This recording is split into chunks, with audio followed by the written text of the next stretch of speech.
Hello दोस्तों, आज 18 मई 2026 और 18 मई 2026 से जितने भी हरियाणा करंट अफेयर के क्वेश्चन बनते हैं हम सब इसी वीडियो में डिस्कस करेंगे। और हर क्वेश्चन के बारे में इंपॉर्टेंट और एक्स्ट्रा पॉइंट पढ़ेंगे विद हरियाणा जीके और हरियाणा करंट अफेयर के साथ में। तो सेशन को शुरू करते हैं। लास्ट वीडियो मैंने आपसे क्वेश्चन पूछा था, उसका आंसर डिस्कस कर लेते हैं। कथन निष्कर्ष टाइप से क्वेश्चन था। पहला कथन है, हरियाणा का लैंड पोर्ट अंबाला जिले में विकसित किया जा रहा है। ये कथन दोस्तों बिल्कुल ठीक है। कथन नंबर 2 है, इसका उद्देश्य पंजाब, हिमाचल प्रदेश और उत्तर प्रदेश के साथ व्यापारिक कनेक्टिविटी को बढ़ावा देना। ये भी बिल्कुल ठीक है। इसका राइट आंसर होगा ए और बी दोनों, यानी कि ऑप्शन सी इसका राइट होगा। क्वेश्चन नंबर 1 है, हाल ही में हरियाणा सरकार ने किन दो शहरों की स्मार्ट सिटी परियोजना की अवधि को अगले वर्ष तक बढ़ाने का निर्णय लिया है। हरियाणा सरकार ने कुछ टाइम पहले लक्ष्य रखा था कि हम स्मार्ट सिटी परियोजना के तहत मार्च 2026 तक हरियाणा के दो शहर ऑप्शन बी करनाल और फरीदाबाद को स्मार्ट सिटी बना देंगे, लेकिन ये लक्ष्य पूरा नहीं हो पाया। अब हरियाणा सरकार ने इसकी अवधि को बढ़ाकर मार्च 2027 रख दिया है। तो कौन से दो शहर है? तो करनाल और फरीदाबाद है। करनाल और फरीदाबाद अब अगले साल तक स्मार्ट सिटी बन पाएंगे। हरियाणा सरकार ने करनाल स्मार्ट सिटी परियोजना तथा उसकी प्रोजेक्ट मैनेजमेंट कंसल्टेंसी अवधि को दोस्तों 31 मार्च 2027 तक बढ़ा दिया। नोट कर लेना, इंपॉर्टेंट पॉइंट है। अब जिक्र होता है फरीदाबाद और करनाल का, तो इनसे मिलते जुलते कुछ मोस्ट इंपॉर्टेंट पॉइंट डिस्कस कर लेते हैं। महाराणा प्रताप बागवानी विश्वविद्यालय कहाँ पर है? तो ये भी करनाल जिले के अंजनथली गांव में है। हरियाणा ग्रामीण विकास संस्थान कहाँ पर है? तो करनाल के नीलोखेड़ी में है। इसकी स्थापना हुई थी 1990 में। नेशनल पावर ट्रेनिंग इंस्टीट्यूट कहाँ पर है? इसकी स्थापना फरीदाबाद में हुई थी, कई बार पूछा जा चुका है। जैव क्षेत्रीय जैव प्रौद्योगिकी केंद्र कहाँ पर है? ये भी फरीदाबाद में, ये भी एग्जाम में कई बार आ चुका है, आपको सभी पॉइंट नोट कर लेने हैं। नेक्स्ट है, वर्ष 2026-27 के लिए हरियाणा विधानसभा ने नियमन समिति का पदेन सभापति किससे बना है? तो हाल ही में दोस्तों हरियाणा विधानसभा ने वर्ष 2026-27 के लिए कुछ समितियों का गठन किया है। उनमें से नियम समिति का सभापति किससे बनाया गया है? तो इसका राइट आंसर होगा ऑप्शन बी, हरविंदर कल्याण को हाल ही में नियम समिति का सभापति या अध्यक्ष बनाया गया है।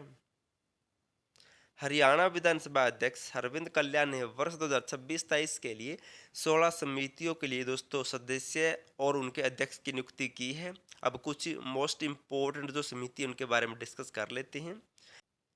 नियम समिति का सभापति या अध्यक्ष बनाया गया हरविंद सिंह कल्याण को।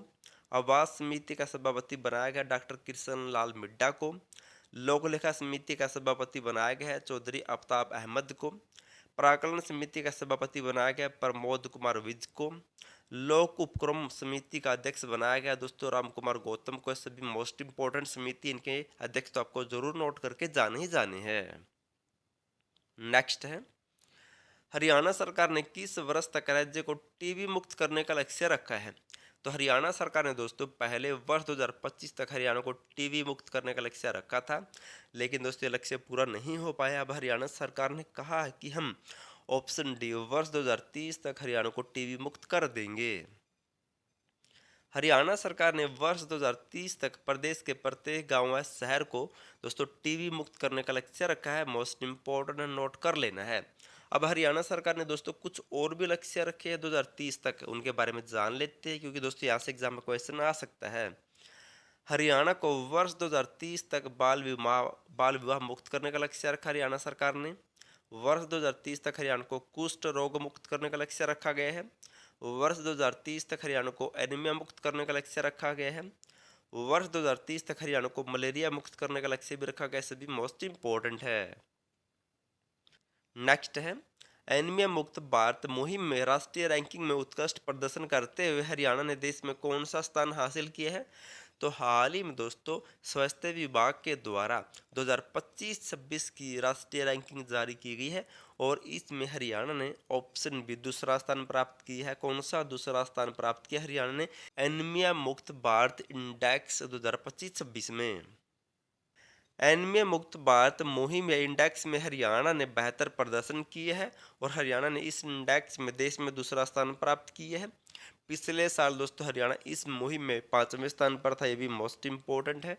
और हरियाणा ने दोस्तों इस इंडेक्स में 86.5 अंकों का स्कोर किया है, ये भी नोट कर लेना है।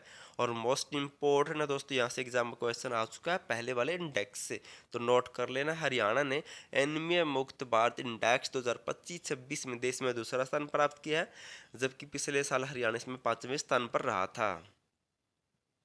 नेक्स्ट है, हरियाणा पर्यटन निगम द्वारा राज्य के पर्यटन स्थलों और पर्यटन परिसरों को आधुनिक व बेहतर बनाने के लिए कितने करोड़ रुपए का बजट प्रावधान तैयार किया है। तो हरियाणा सरकार ने दोस्तों एक लक्ष्य बनाया कि हम हरियाणा के जो भी पर्यटन और स्थल है दोस्तों उनको अच्छे तरह से विकसित करेंगे, और इसके लिए हरियाणा सरकार ने ऑप्शन सी 139 करोड़ रुपए का बजट का प्रावधान किया है, और इस पर काम कर दिया हरियाणा सरकार ने शुरू। हरियाणा राज्य में पर्यटन निगम ने पर्यटन स्थलों व कॉम्प्लेक्स को बेहतर बनाने की योजना तैयार की है, और इसके लिए दोस्तों 139 करोड़ रुपए का बजट खर्च किया जाएगा इन स्थलों पर।